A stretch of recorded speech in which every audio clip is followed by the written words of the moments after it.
Young Moira worked as Harkon's apprentice and helped him forge the legendary blade known for its devastating magic damage. When the Hellborn attacked Harkon's forge and tried to steal the weapon, Moira was caught in a violent explosion that shattered her frail body with shards of iron and reforged it with the same arcane magic that powers Harkon's blade. Now, she struggles to control that powerful magic on the battlefield, rather than let it control her.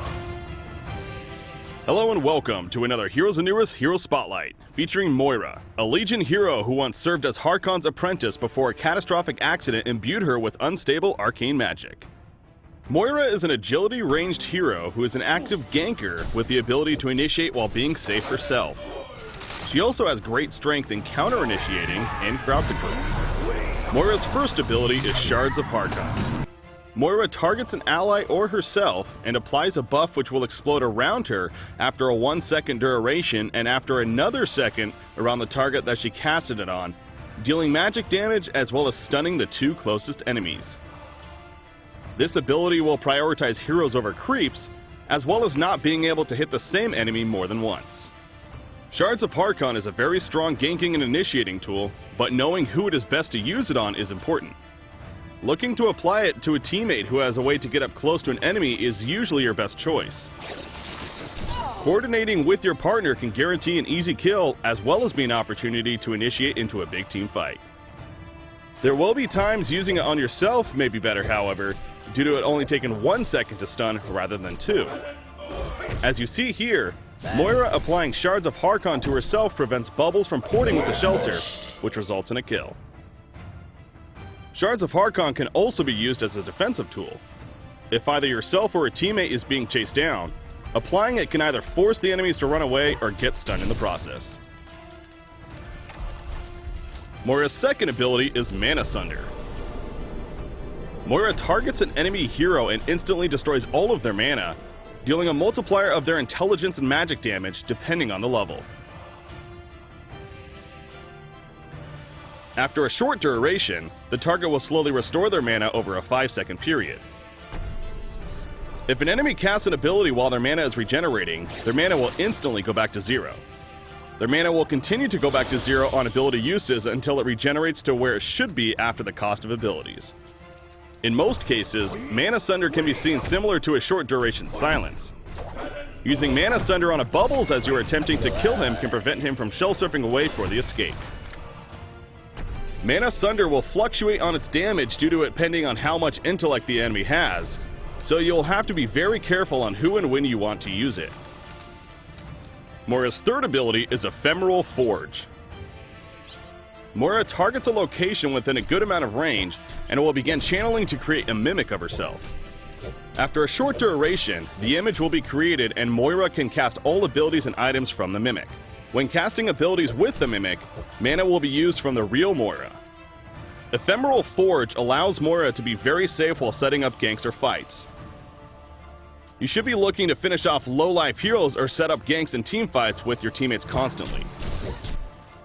You still have to be careful when using Ephemeral Forge, however, as the mimic will be seen created and can be very easily killed.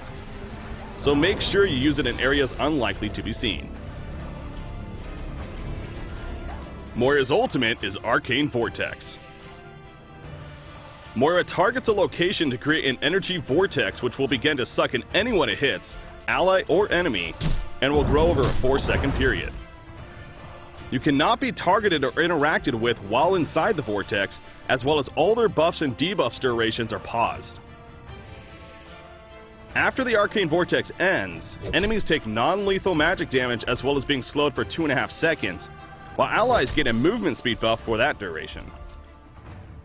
Aside from this ability being badass, it can be the difference maker in team fights. You do have to be careful though when and where you choose to place it. It sucks in everyone, including yourself and allies, so coordinating when you are going to use it with your teammates is important. It can also be used as a wall to both block off enemies, as well as force them to run another direction. Using Arcane Vortex as an initiation tool can also, of course, be very strong, as you can see here, especially if your teammates are ready for it.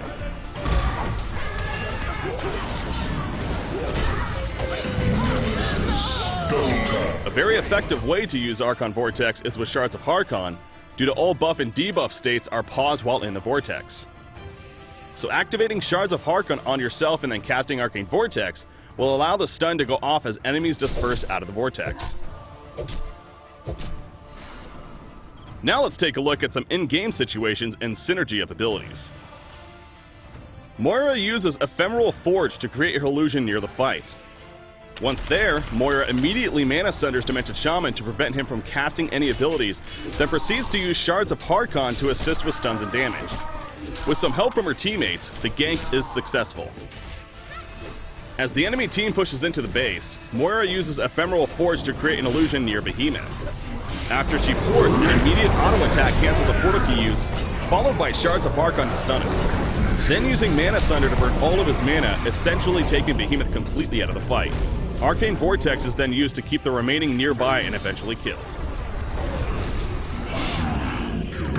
In this play, you will see the importance of on who to use Shards of Harkon as well as communicating when applied. Seeing her teammate Riftwalker being jumped by Behemoth, Moira runs over to assist. Moira, realizing she's not going to be in the range, applies Shards of Harkon to Riftwalker, who then proceeds to tablet to get the stun off and eventually kill Behemoth. This last play shows you how effective Moira can be at taking a player out of a fight.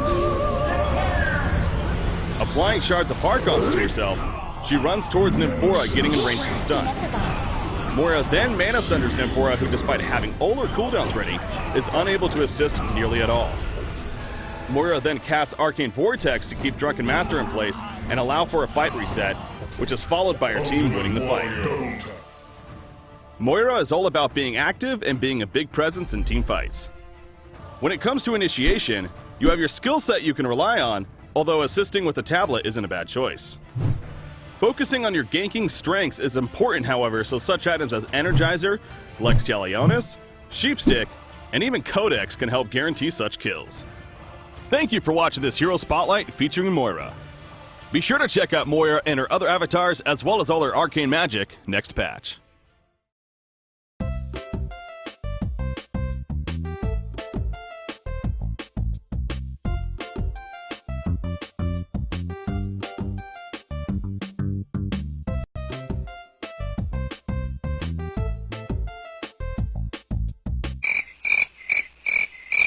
Ha ha ha!